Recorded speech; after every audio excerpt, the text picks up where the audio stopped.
कर्मिक रूपले अगाडि बढिरहेको छ र गुरुकुलको विकास पनि कर्मिक रूपले अगाडि बढिरहेको छ। यही विकासको लागि यहाँहरू सबैको सद्भाव हामीमा सदैव रहिरहोस् भन्ने कामना गर्न चाहन्छु म। र आजको यस अखण्ड कीर्तन गरेर बाबा चतुर्दशीको दिन अखण्ड कीर्तन गर्नुभयो। यहाँ धेरै विद्वान गुरुहरू हुनुहुन्छ, यसको बारेमा मैले धेरै व्याख्या गर्न फेरि लज्जास्पद पनि हुन सक्छ, त्यही पनि थोरै मैले व्याख्या गरिदिनु पर्यो।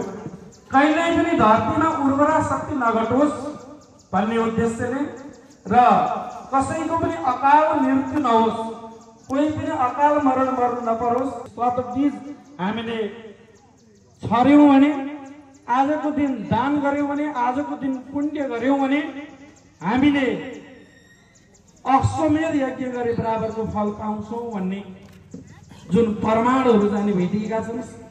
शतबीजमा 100 किसिमका बिउहरू अन्नहरू छर्ने भन्ने पनि छ भनाइ। कतै भने कतै विशेष गरेर सप्त धान्य 7 किसिमका अन्नहरू विशेष गरेर